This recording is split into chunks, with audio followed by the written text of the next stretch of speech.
Pod Maverick fans, this is Kirk Henderson, joined as always by Josh Bowe. You are joining us on Friday night before 10 o'clock in a rare 2 hour NBA basketball game where the Dallas Mavericks just defeated the Toronto Raptors, or some semblance of the Toronto Raptors, 124 to 102. Josh, how you doing? I'm doing okay. Glad the game was short. Um, you know, we're okay. It's Friday. Got the light on. Mavericks won, so they get the light. It's a great I bit. got to I gotta stick to it. I gotta be a man of principle. It's So good. they won.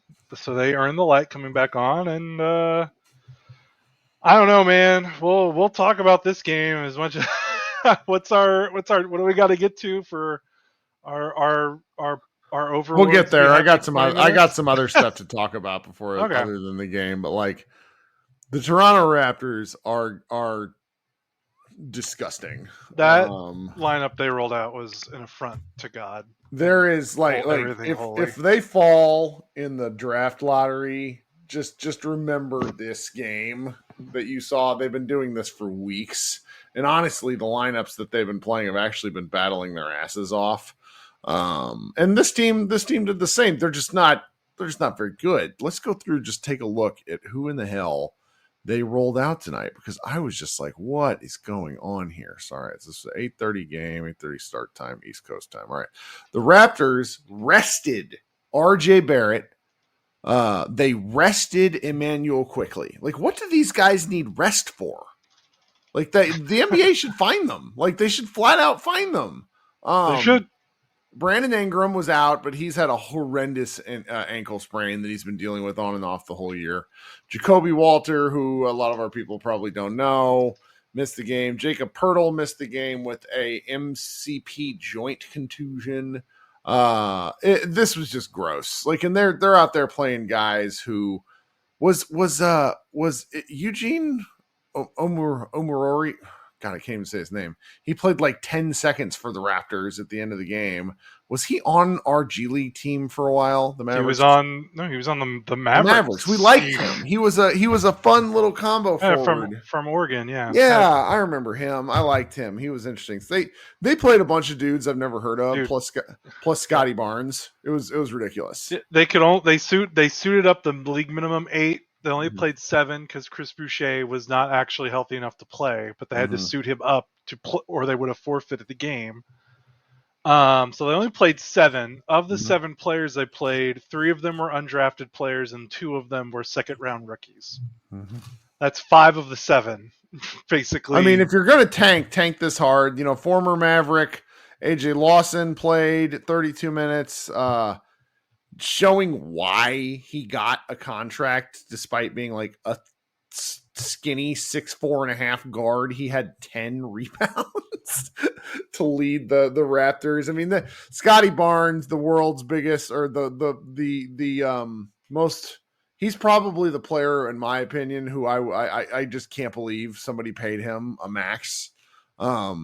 He is just an L7 weenie who is not contributing to winning basketball and hasn't the whole time he's been there. So good job, Scotty Barnes, big nerd.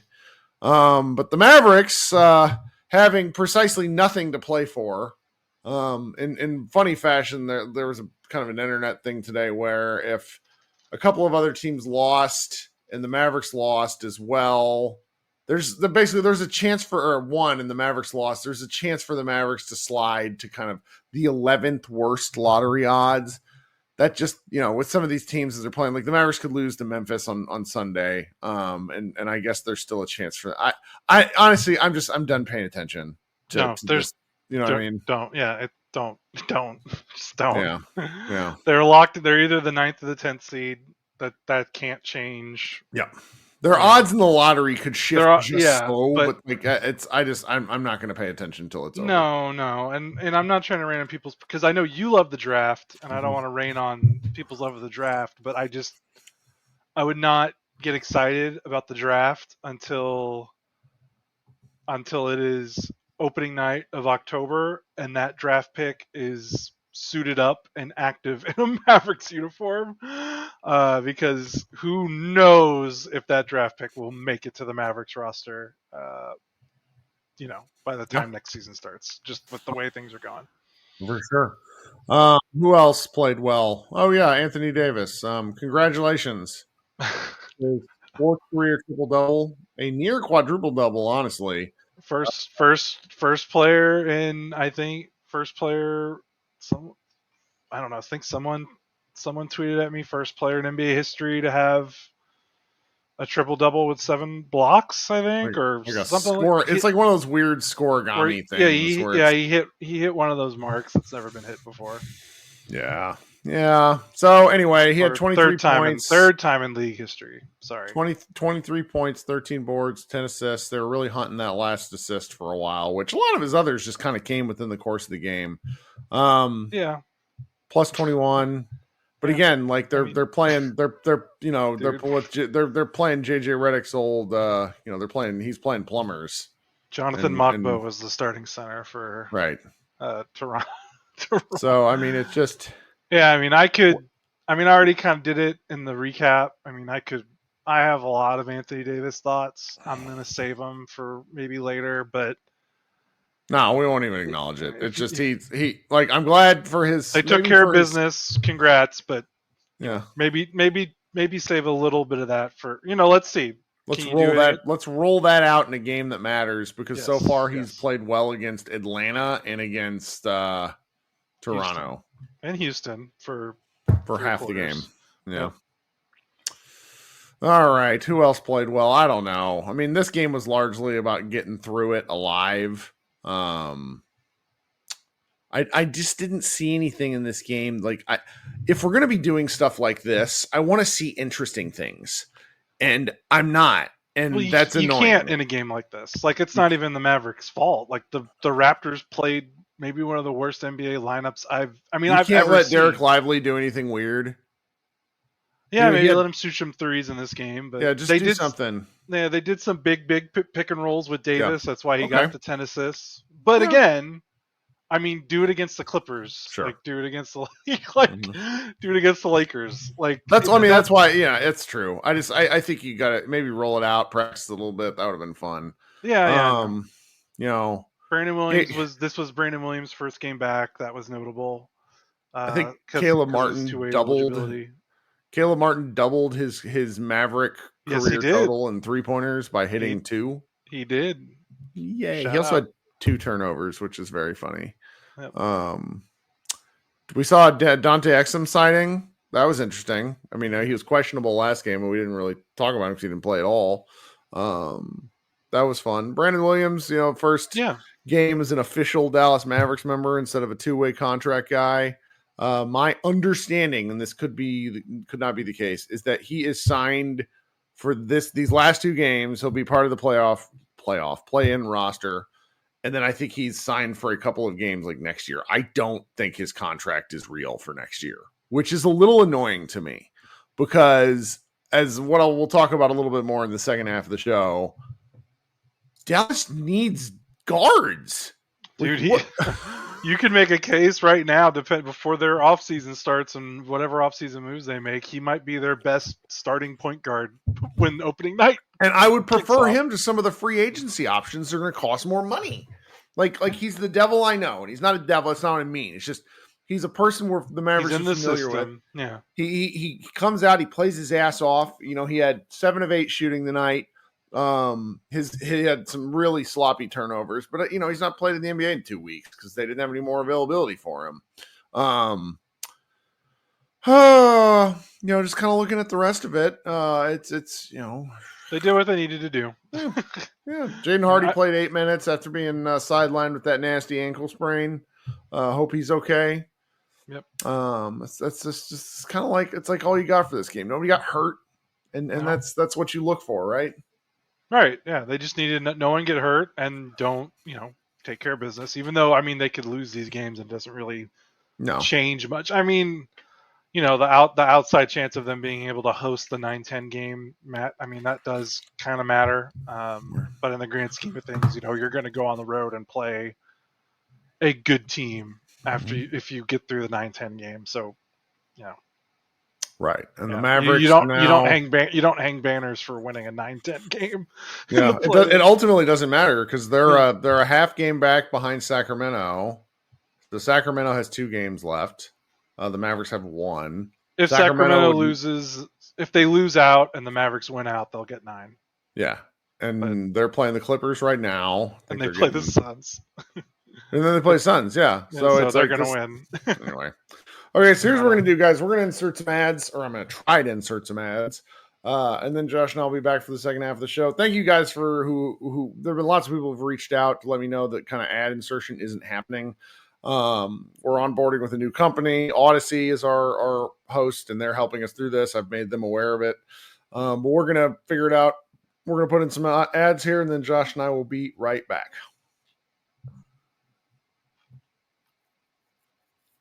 Thank you for letting us do that. Shout out to everybody who subscribed. We passed 3,500 followers again. We lost like 100 whenever Luka was traded, which sucked. But now we're back over 3,500. I had set a goal of 5,000 for the year, but with the way the year went, everything just kind of went sideways.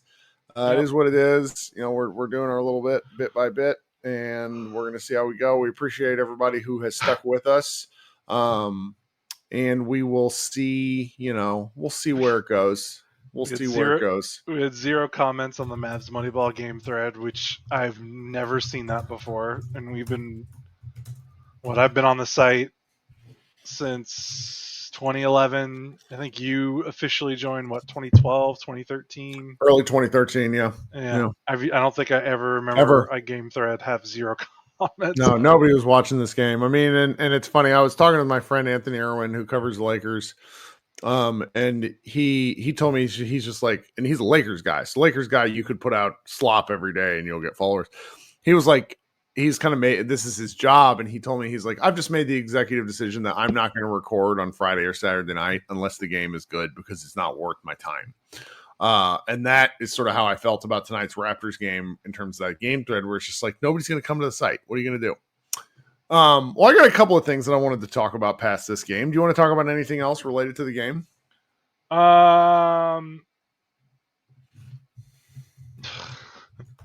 No. Okay. I thought about it. All right, so let's do some kind of follow up to Mavs Lakers. The first thing that I want to hit on. Thank you for to Bill and some of the people who saw me. I was the last second addition to the DLLS pod. And caught a little bit of that. You did great. Well, it's funny because number one, they had invited me on all year, and I literally sent Cato a message where I'm like, you brought on Jake, and this is no shade to Jake or Jason, but both of them were like, we're not Mavs fans anymore. And you brought them on your Mavs show. And I was like, what the hell? Like, Mavs guy, me right here. What are we doing? I'm your friend. And it was funny because, Cato and me have Cato's like a more or less, he's just kind of a lower energy guy. Like, that's just his nature. And so podcasting and stuff like that, you can tell he's sort of fighting against his own, because he's not like a super, he doesn't get super pissed. He's just a lower, even keel guy. And him and Kevin, you could tell, were so tired from the game before, the night before. And I think they were just happy to have my piss and vinegar on that show. But man, it was one of the things that came out of that, and you and I didn't have a chance to talk about this. Some of the quotes were insane. The post game, the pre-game. I didn't see a lot of the post game, but the pre-game stuff for sure. Luka's post game stuff was just heartbreaking, because he's just like, yeah, it's time to move on now. And there's just a real sense of closure. I hate it. The other part that was very interesting to me, at least, is according to multiple people. So like Rob Mahoney wrote about the game, who was there. Anthony Irvin wrote about the game, who was there. I think Nick Angstadt spoke to this, as have multiple other people. But for as loud as we felt the ESPN broadcast was, apparently people who were there were like, it was so much louder than even that. And so ESPN must have been tampering stuff down. The Mavs broadcast absolutely tampered stuff down. And I from what I've been told, it was one of the loudest environments people had ever been in. And that the Mavericks were pumping in more music to try to drown out the Fire Nico stuff, because you know how it is. Like, you're in an arena like that. I don't see a lot of live music. Have you ever gone to concerts and stuff? Oh yeah. So you know how like at the end of the night your ears just feel a little Yeah, ridiculous. yeah. I That's think hell. My ears were like that. I was at Dirk's last home game. That was okay, a so little that's a good wild. comparison because that's all like natural acoustic, like they're not pumping stuff in. But when you're Right. hearing things from a sound system, it kind of affects you because you're just like, what is going on? Mhm. And I think that from what David Trink said, well, our guy David Trink who went to the games, is like him and his brother were talking about how it felt like they were pumping in a lot of volume from the outside, which I just find that really interesting. Like the Mavericks, and we talked about this. I don't know if you listened to the secondary show that I did was really long, but I sort of hold the opinion that the Mavericks may, and this isn't controversial, but I think that the Wednesday game, the Lakers game, wouldn't have been near as emotional if the Mavericks hadn't spent the last 2 months antagonizing fans. What do you think? I think there's some truth to that for sure. But I think ultimately, I think the only thing that would have stopped, I think there still would have been some, maybe it wouldn't have been as intense, but ultimately, the only thing that would have stopped it was if the team was good, and the team's Okay. not good. Like, Okay. I mean, but I no, I'm with you. Like, I don't think there would have been the consistent kind of groundswell, like, I mean, it was because you all keep, game. yeah, Like that's, I think, what was so shocking is it was all game long. and everything from like between the trade and now, like it hasn't really let up. So that's definitely a case of them poking the bear. Like I think this could have, like tonight might have happened no matter what, but maybe there's not as much going on 2 weeks ago or a week ago. Like like it's been constant. Like I think Yep. that's the part that for sure is coming from the constant poking of the fan base with all the PR failures and stuff like that. But ultimately, I think the only thing that would have stopped that game from not feeling like a Lakers home game would have been if the team was good, and the team couldn't be good because of the injuries, no matter what would happen. It's really it was just such an interest. It was funny. My buddy Adam Matas, who does the All Cities basketball podcast, like really wanted to talk about the game itself, like the actual basketball. But in hindsight, it was just like the game was. Half the players were emotionally shell shocked for one reason or another, and it's just two very different teams. And for as together as this Mavericks team has been, and I really think they have pulled together. If you want to give Jason Kidd any amount of praise, I think that's where you give him praise. We're helping like keep the team from together from sort of a leadership perspective. But the Mavericks themselves were shell shocked that game. And AD takes the biggest brunt of it because he's part of the trade, but he wasn't the only one. Everybody No, around was kind of, I mean, Spencer Dinwiddie is big, fat, non-contributing zero. And it's like, what in the world? I don't no, I know. know. So the next thing I want to talk about, and I didn't even prepare you for this, but I know you listened to it, so we're going to talk about it.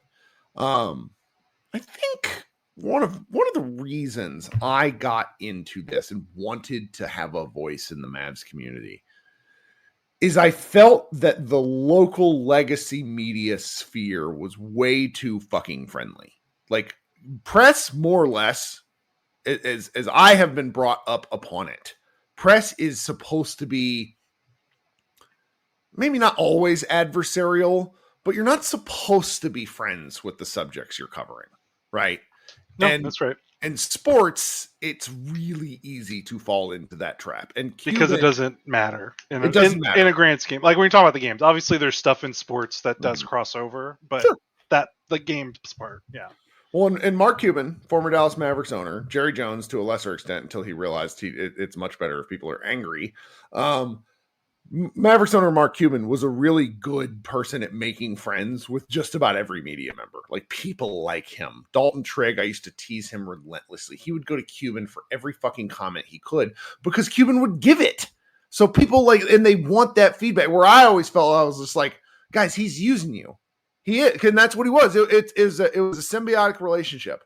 And so I always felt for the longest time that this local media sphere around here was way too Mavericks friendly because they wasted Dirk's post prime after the championship. There was not a lot of criticism there. The Mavericks slipped into irrelevance, and there was just not a lot of criticism.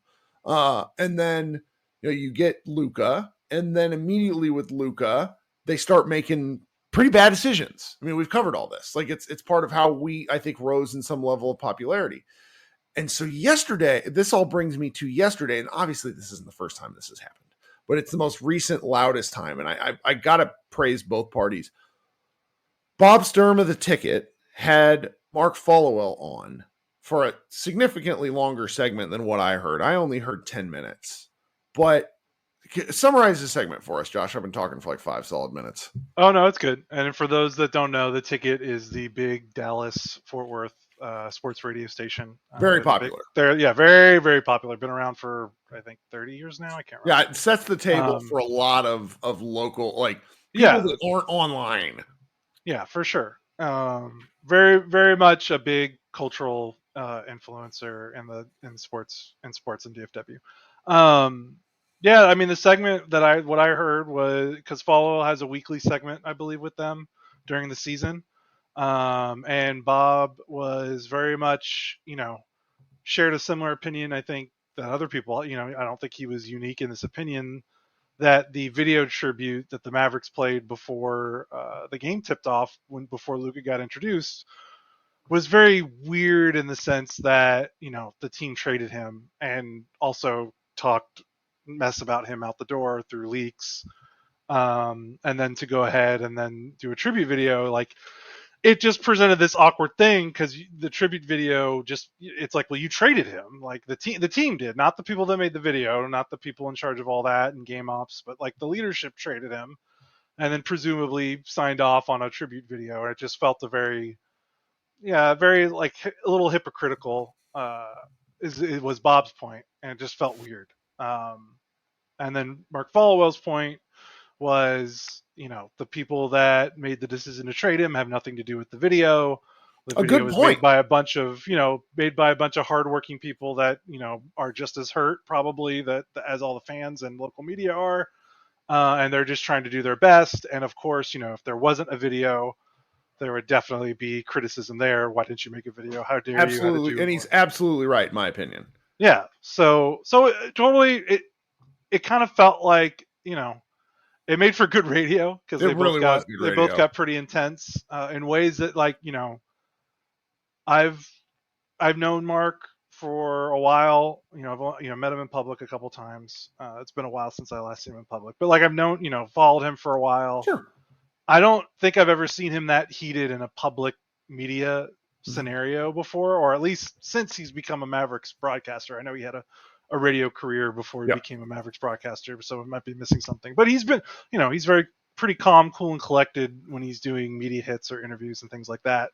So I think that was people too. He is very loyal to his people. Well, no, he's around it every day, and that team, that group puts together a good product. And say what you will about what the Mavericks are doing with the basketball operations, the video work, the creative work that group does is pretty top notch. And I must say, now we're getting inside baseball, but as someone that knows how this business works, those people aren't paid a lot. No. The sports media industry, like working for teams for their media departments, you're doing it because you love it. Right. And teams get away with it because they know, well, if you won't do this job, then we'll hire, there's 30, 20-year-olds that are about to graduate college that will do this job because they just want to work for a sports team. Yep. So you will take this salary. Like, that's kind of how it works. It is not a glamorous job. Like, you think you're working for a pro sports team that because players get paid millions, the team ops people do not get paid that much. It is a very low, thankless job, to be honest, when you consider that they kind of are on the front line, in terms of social media. Like when they post something and people are like, "F you, why did you trade Luka?" It's like, well, that's right, guys. I get paid $50,000 a year, and part of my job is I have to post these tweets. Like that's just part of it. So that's just kind of how it is. This is a big preface. Like, we've been talking for like 6 minutes to a 10-minute clip. No, but I think it's worth it because here's why. Here's why I found it so interesting. Since the February 1st trade of Luka Doncic, that was by far the most public, honest conversation between a Mavs adjacent employee and a media member that I have seen. Like with all due respect to the Dallas Morning News and the Patrick Dumont interview where he got to push his agenda. I just haven't seen anything remotely like that because Bob Sturm attempted within his ability to hold someone accountable with the Mavericks while simultaneously knowing Mark Followill is not to blame. And it was fascinating because he didn't want to put Followill in the position of saying this trade is stupid, they shouldn't have done it. But he did put Followill in the position of saying, there's a lot of stuff I don't understand. And for me, maybe I'm just too in it, but, and this gets to my piece today where I called for Nico Harrison and Jason Kidd to be fired, is I don't think you can move on until you admit to some level of mistake. That's in almost anything. Working relationships, friendships, business stuff, all across the board. I don't think you can ever truly move on until you acknowledge that mistakes were made. And the closest we got was that radio segment yesterday to me. And it's very stupid that that's coming from the TV play-by-play. Like, that should not be coming from him, which I think is where a lot of that came from. Right? That was what Sturm was like. He's like, you guys, like, he won't talk, so I'm having to talk to you. Right, exactly. Which is frustrating because he hasn't done, because Nico's only media availability happened in Cleveland, and not a Nico's lot of a big fat coward. Not a lot of people don't understand. And the travel budgets for media are not the same. There were not a lot of Dallas media at that presser. It was basically Dallas Morning News, The Athletic, Grant Afseth, because he travels he used to travel at every game. But there's like 20 or 30 media people that are at Mavs home games. Maybe 3 or 4 of them were at that Cleveland game for that presser, and that was done on purpose. That was absolutely on purpose because he knew, he knew that they wouldn't be there. So that's a shame. Yeah, it was interesting radio for sure. These guys are just hoping to run out the fucking clock, man. Yeah. That's what's so amazing here. They're trying to get to the off season so that they can figure stuff out. And that's why I finally just sort of, I rarely use my bully pulpit on Mavs Moneyball because number one, I'm like, my brain just doesn't work anymore. So I can't write things. Like, I must have written the Mavericks need to fire him 6 times over the last 6 weeks. And I just never published it because I was like, this is incoherent. No, but you did a good job. I'm glad we have it on the site, even though, like I've said, I don't have the fan brain as much as you, but it's an opinion piece. It needs, it needs to be. It's it feels like our site's mission statement in a way. Like it just needs to be out there because it's absolutely the truth at this point. Like, I don't know how, we'll talk about what I wrote in it later, but I laid out just how bare and bleak it is and why I think you have to fire him to be able to start moving through the bare and bleakness. Because to be quite candid with you and everybody else here, and this is late in the show, nobody's going to listen to this, Nico Harrison still has his finger on the version of like the Mavericks nuclear button. Like, he can still blow things up and make it even worse. Oh, yeah. And I just don't think folks understand that. I mean, we're going to circle back on that in the coming days and weeks, and I'm sure they're going to make some changes. They have smart people. They're going to try to improve the team, yada, yada. But, I mean, I just don't see it. So, speaking of things that are on the site, though, you wrote a wonderful post-game piece. There's been, we had the piece from Andy Tobo, your piece, David Trink turned in a piece. Brent had something up that I really liked. Yep. Meta turned in something. Yep. I mean, guys. Jordan had something the day of the game. God, that was good too. Tyler had something that was good too. Tyler got something up too. Yeah, just really proud. Because look, guys, the people that work with us, we're doing this way more out of love than anything else. Because the money that we do get paid does not justify the hours we put into it. It's kind of why Doyle doesn't do this with us anymore. But I'm really proud of the stuff that was written and how it got set up there. And based off of what I can tell from the website traffic, people are responding to it. So, yeah. Well, I don't know what we're going to do Sunday. My Sunday's chaos. I usually make it work on Sundays with these afternoon games, but it might be too much. I'm not sure if I'm going to be able to do something Sunday. Well, it's okay. I'll hold down the fort. But if the king, If the Kings are currently down 3 points to the Clippers at the start of the third quarter. If it gets weird, I'll try to find a way to make it work. Well, yeah, I mean, if the Kings win tonight, the Mavericks might not play anyone on Sunday. So because they'll be locked into 10, and there's literally nothing to play for. You are not going to play Anthony Davis any more than he has to before you actually have to play a real game. Out of the game. What? Harp was like, get Anthony Davis. I know they were all shocked when he started the fourth, which you got to wrap these guys in bubble wrap on Sunday if the Kings end up winning this game tonight. Which who knows? They're the Kings. They're also a mess. Well, so no post-game show tonight. Not enough to talk about. Probably no post-game show or post-game show Sunday either. We will definitely have, obviously, a live show for whatever playing game the Mavericks have, and then a secondary show where we can talk in. We're going to handle each game as it comes. If they happen to win and play a second one, we'll go from there. But right now, Josh and I are just trying to figure this out a day at a time, so bear with us. Thank you so much for your support. Josh, you got anything before we get out of here? No, let's just let's get to the play-in. I'm the first Mavericks playing, and they've danced around it a couple times. They've never actually been in it, so that's right. I'm not excited. Feel the passion, feel the energy, feel the love. All right, yeah. All right. Thanks everybody. This has been a longer show than I meant, but isn't that always the case? Go Mavs.